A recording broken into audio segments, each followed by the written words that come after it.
My name is Bruno Waterfield.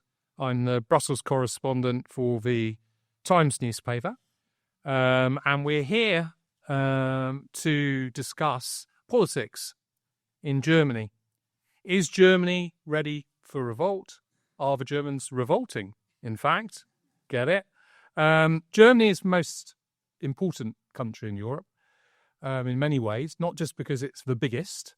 It's a country that's quite a new country compared to France or England, for example. It's a country that has often been in the forefront of political development, certainly in terms of democracy, social democracy, and mass parties. So looking at what's happening in politics in Germany is incredibly significant. You hear a lot of talk about what's happening with politics in America. And yeah, I mean, that's pretty important, I suppose. And you've got your Donald and all the rest of it. Really, for those of us who are Europeans and those of us who are Europeans who are interested in our neighbours, our friends, and are interested in politics, this discussion really is probably the most important that you will have all weekend.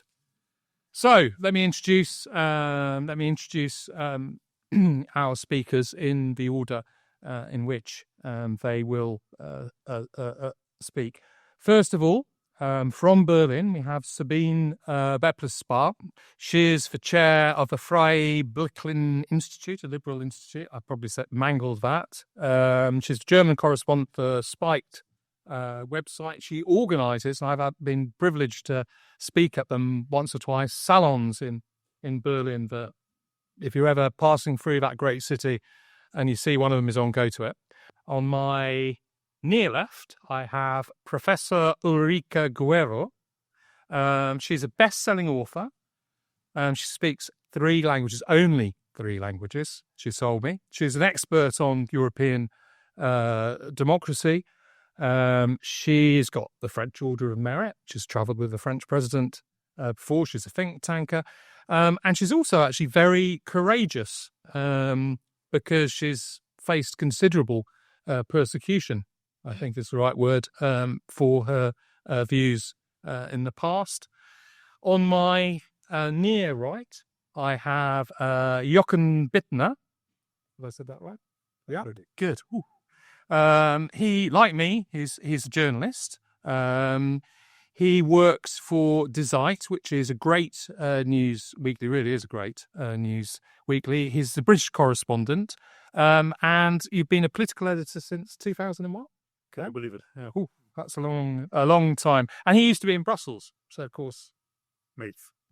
Yeah, from there. Last but not least, on my far right, yeah, we have Katja Hoyer, who's a journalist and historian, visiting research fellow at King's College London. She's a best-selling author. Beyond the Wall is brilliant book about Germany, modern Germany. And she's got a book coming out next year on Weimar, which I think might be quite exciting. I hope so. Good. So that's the panel. It's going to be excellent. Okay, well, thank you, Bruno, and thank you for letting me speak here. Germany is in deep crisis. I think you've all noticed that. That's probably one reason why you're here. It's not the first crisis, of course, the country has to weather, but it is different to the other crises of the last 80 years, I would argue. First of all, because it's hitting our industrial core, and manufacturing is declining at a very scary rate. But secondly, and that's the most important point I want to focus on, we're experiencing, or we're living through a time of a lack of political legitimacy, which is completely unprecedented. So the numbers tell the story. Last year I spoke here. At that time, we still had the old government, which then collapsed a couple of weeks later. Last year in autumn, ingloriously, with about 14% support in their last month. We have a new government. We had a new government coming in February, promising change people really wanted. Yet now this government again is very, very unpopular, more unpopular than any other government after such a short period in office. And then we've also got the populist challenge, which currently mainly takes the form of the right populist AfD kicking from below. It's now commanding a very stable quarter to a fifth of the votes, in some areas even more. So the question, that's the first answer to my question, is Germany ready for revolt? I would argue there is already a revolt going on of some sort. How is our beleaguered government and our beleaguered establishment reacting? Well, they're kind of doing what they've always done. They blame the people. They blame the voters. They say, well, they don't understand the challenges Germany is facing, competition from China, aggression from Russia. I think this blame game is part of a symptom of the exhaustion of our political elite. And in fact, I want to argue that this populist revolt, despite all the shortcomings of the AfD, we can talk about the AfD is, by the way, not the only populist challenge in Germany, but despite all these shortcomings, I want to argue it's very positive. Because what's happening is, if the establishment can't bring in the change people need, there has to be change from below. And contrary to what we hear, it's actually not an immature process we're living through, but a very mature democratic one. Because people are not blindly turning away from politics. People are actually engaging in politics. They're not trusting our managerial technocratic elites to get the problem solved. A couple of years ago, when I came to Britain, I still heard this thing about the Germans being very subservient, waiting for Mutti. You remember Mutti? Mutti Merkel to solve the problems. Well, that's over, you see. They're not doing that anymore. And like it or not, it's the populists which are pushing the necessary debates, the debates which we need to have on energy transition, very important, net zero policy, nuclear phase out, mass migration. It's the populists who've put those topics onto the agenda. And who is voting for them? Well, it's the people who are bearing the brunt of these past political mistakes. It's people who feel their energy bills rising. Germans are now paying 50% more than the EU average for electricity. We have people whose jobs are dependent on industry which is leaving Germany. The net zero goal, together with the nuclear phase out, is absolutely madness. We've had that's only net numbers of 180,000 positions in manufacturing gone in these last 2 years. So it's very serious. Citizens also who don't buy into this idea that mass migration was only positive, who see the strain on our social systems, and of course the serious security risks which we have. We have now knife crimes, attacks almost, on a disturbingly regular basis, and terrorist attacks. And here's what's interesting: people are always saying the Germans are deeply divided, and in some ways they are, but in other ways they're not. So there's been a new study by the TU Dresden just recently saying that 70% of Germans believe that mass migration needs to be restricted. So that's not a division, but there is a division, of course, between the elite groups defending current politics and the huge portion of the population who say we need something different.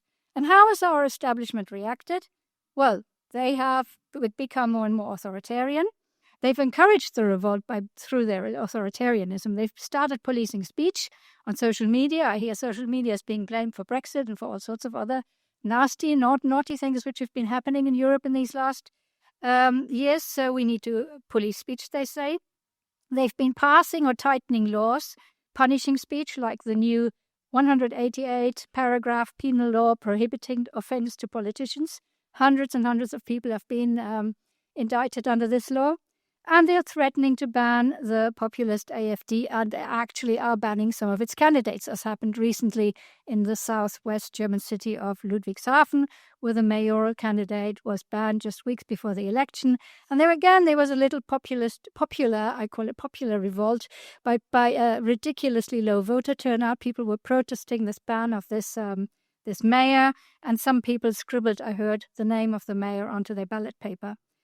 There's also the famous firewall, the promise to never cooperate with the populists, which has made the government stuck, which is why we're in this political crisis, because they're always forced into very unpopular coalitions, unable to move, basically agreeing only on the lowest common denominator.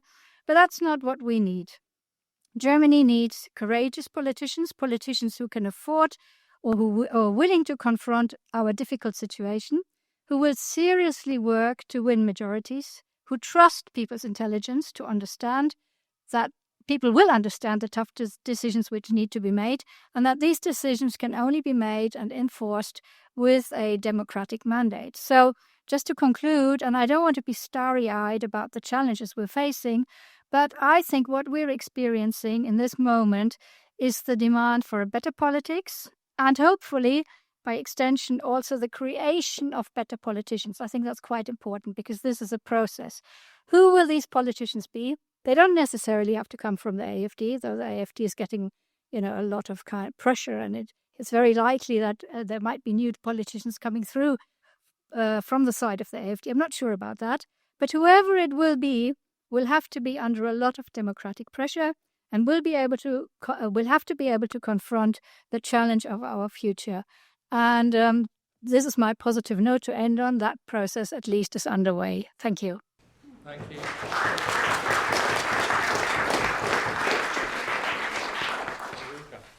So the floor is mine. And if the question is Germany in revolt, I say with Lenin, obviously, I guess you know the saying of Lenin that Germans before doing a revolution would still buy a ticket for the railway station platform. And if Deutsche Bahn is always late, then we come too late for revolution. So we won't do revolution. But my argument would be that rather than going for revolution or for revolt, Germany is getting accustomed, or Germans are getting accustomed to obedience, to societal obedience, which is quite a different sort of look.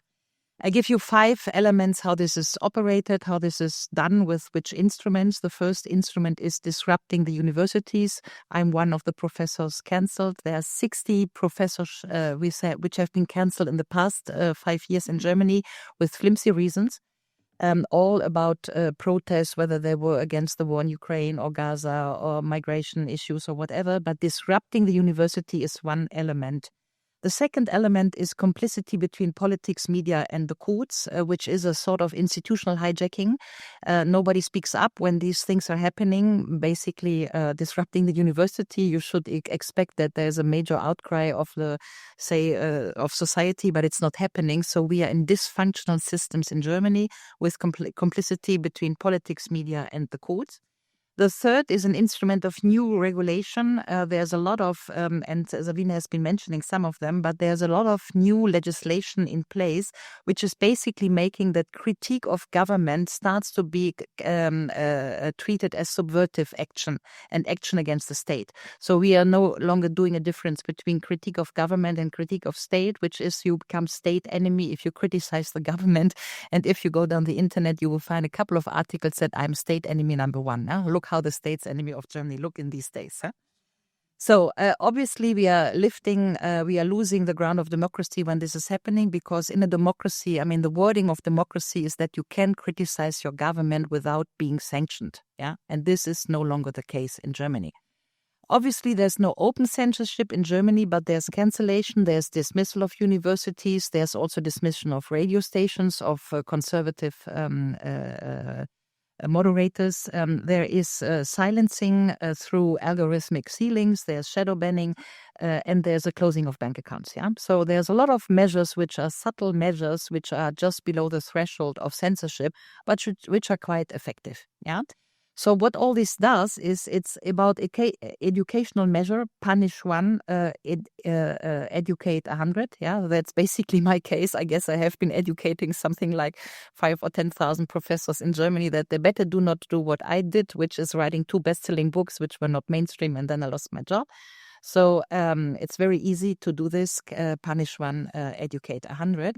So in result, there is 52% of Germans who think there's no more free speech in the country. There is trust in institution, parliament, parties is in free fall, and in the courts is in free fall.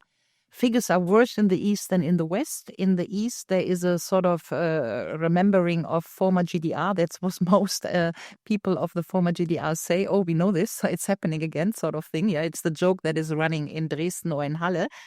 And so you could say that the systemic opposition in the former eastern part of Germany is something between 30 and 50%, 30 and 40%, and that is precisely the vote of the AfD. So in more analytical terms, I don't know whether you are familiar with the theories of Sheldon Wolin, American political scientist, who talks about inverted totalitarianism. And inverted totalitarianism is basically that the system is shifting into an authoritarian style with the argument to defend democracy. So we need to basically shrink the democratic space in order to defend democracy is the argument, and that is inverted totalitarianism in the wording of Sheldon Wolin. And the thing is that the blame is put on the AfD. Yeah, so the system is closing on its own authoritarian means, but it's blaming the AfD, who becomes the Bugle in order to deviate the threat. So the argument is the AfD is threatening democracy in order to counter the inverted totalitarianism. Now, what I do see in all of this, German society is boiling under the surface, but it's, as I told you, not going to revolt. But there are 5 things which I think can be a game changer. The first is the next months about the social distress. Germany is really preparing for war. Really preparing for war means there's a lot of legislation, there's inflation, there's war cost, there is energy crisis, and so on and so forth. So social distress is rising, and that may be a game changer. Second, there's a youth vote, and the youth vote is up to 40% AfD in Germany. And the youth, the young men between 18 and 27, are increasingly refusing to sign up for the army.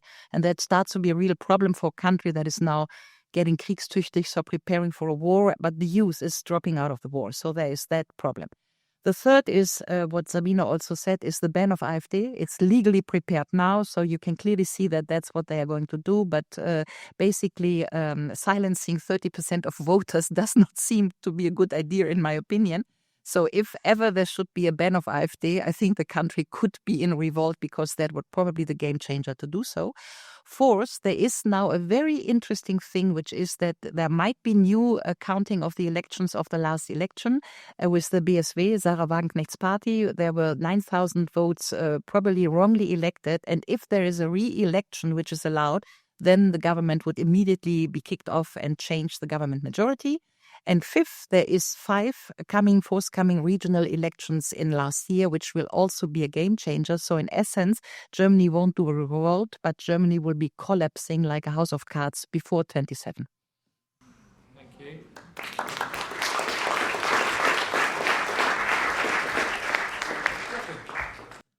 Wow, gosh, okay. There have been a couple of accusations leveled against the establishment, the elite, against institutions. And I guess as the side is very much all of this, I think I'll plead guilty. And I'll tell you why. But I also, different than in common law, I will plead guilty and ask for a trial, if I may. I think what we are seeing, to start with, is not only a revolt, but it is and throughout the Western world, I think we are seeing a deep cultural counter-revolution against an entire zeitgeist that has built in the past 20 years. And this counter-revolution is backed by very many, very middle-of-the-road people, which you can call populist, which you can call angry or far-right. And I think that's one of the mistakes that media have done in the past, brushing them, labeling them, instead of questioning what was actually happening. And I think what has happened is that we've been talking a lot about the radicalization of the right, but we have talked very little about the radicalization of the left. Now, let me show you what I mean. And I brought a graph, which I think is a graph of a century, actually. I don't know if you can see it, but this is, you might know it. It's a graph that the Financial Times published last year, and it shows the changes of attitudes on the American left. So I can enlarge it. Let me see. Here we go. So the red graph shows the attitudes of the American left, so supporters of the Democrats, which has developed from 28 onwards. And you can see, of course, this sharp turn to the left. And the question that raised to create this graph was questions on core issues like, should there be more immigration? Should there be more diversity, equity, and inclusion? So all the cultural issues are included here. So I think what we are seeing here is, and you may ask actually why this happened in 2008 of all years.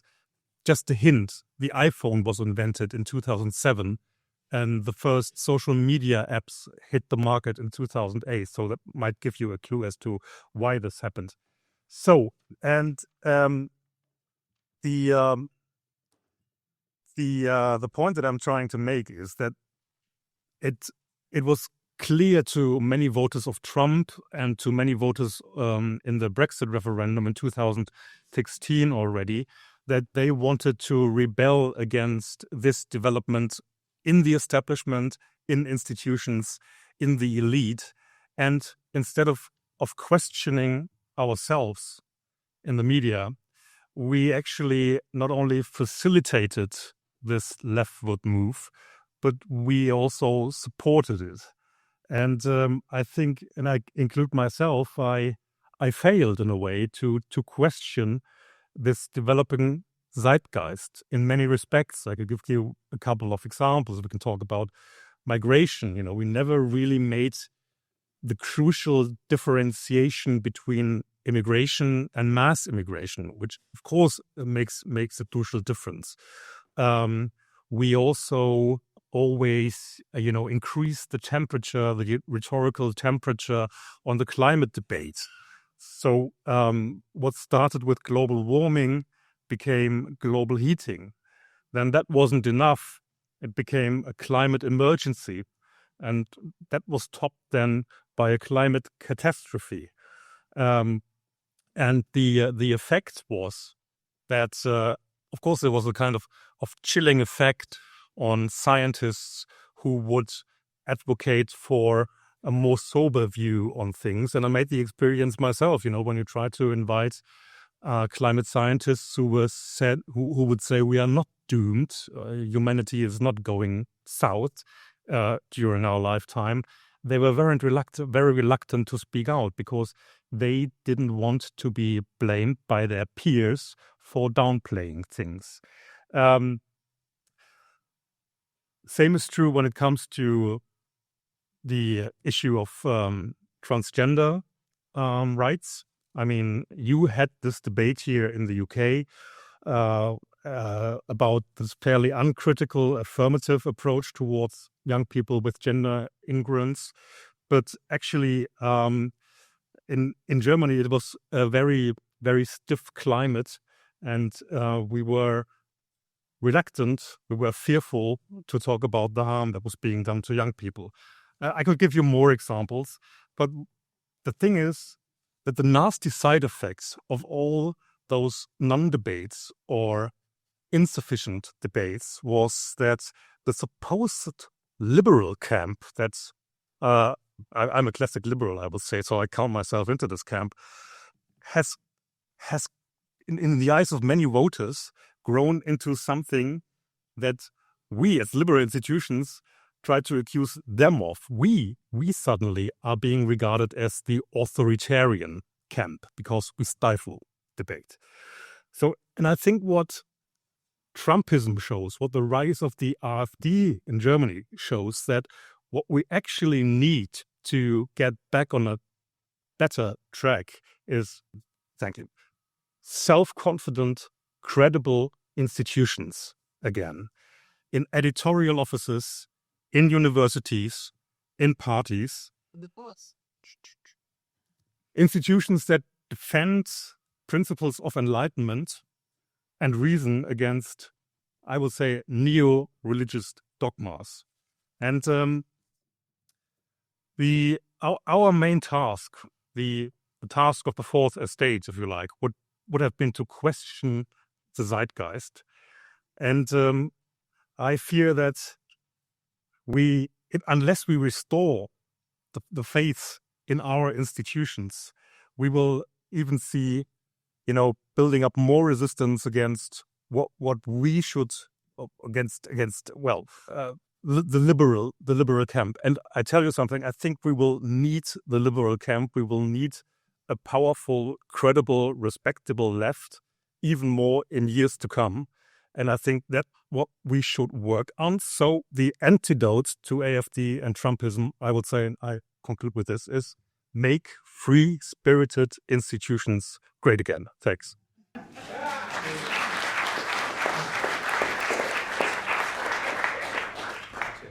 Yeah, is Germany ready to revolt? Believe it or not, I would have also answered that question with Lenin. And I mean, he was wrong about a lot of things, but I think he got something about the German psyche there with this quote about German revolutionaries, buying tickets before they go and storm a railway station. There's another one where you said that there won't be a revolution in Germany because one would have to step on the lawn in order to do that, and it's just not going to happen. Or to give you a modern day anecdote that kind of captures the same spirit, I think, is that a few years ago I pitched a piece to a large American news outlet about how disgruntled I felt German voters were becoming. This was at the end of the Merkel era. I felt, as many Germans did, after 16 years of Angela Merkel at the helm, there was a real chance for renewal. People wanted policy change. They wanted new ideas, they wanted a fresh start, and what they were getting was basically two continuity candidates. They could choose between Olaf Scholz at the time, who was Angela Merkel's finance minister and deputy chancellor. People forget that now because he was technically from a different party, but really comes out of the same tradition. Or Armin Laschet, who was basically a Merkel in trousers kind of figure from the same camp within conservatism. So I thought there was something here, capturing kind of the frustrations of German voters, as somebody else said earlier, kind of boiling under the surface. And I put this in a nice pitch, sent it off, and the editor said to me, "So what do you think Germans are going to do about that?" And I said, "Grumble?" And he said, so there's not really a story here then, is there? And he shut that down and said, what's the point in writing about it then? And I feel that sort of captures the way that the German establishment looks on a lot of this anger, a lot of the disgruntlement, is the idea that nothing is going to happen. People aren't going to really go out on the streets. There's not going to be social upheaval, any sort of major disruption on the streets. And I think that false sense of security has for a long time paralyzed German politics, because there's a sense that, we can just carry on like this, let people be unhappy if they must, but nothing is going to happen. And I think most recently we saw this in the local elections in West Germany and in North Rhine-Westphalia, the most populous state in Germany, where in Cologne, all the political parties apart from the AfD agreed on a so-called fairness agreement that basically said that they were not going to talk about immigration in any negative way. And that included sort of consequences for the job market,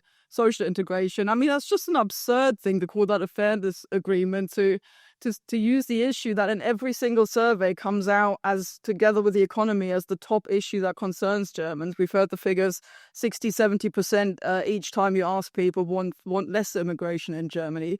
To then say that you can't talk about that as any political party other than the AfD, and people know that they're shutting down basically a debate that the majority of Germans want to have, but they feel that they can do this because what's going to happen? Same question that the editor of that newspaper was putting to me, and all I could say was probably nothing.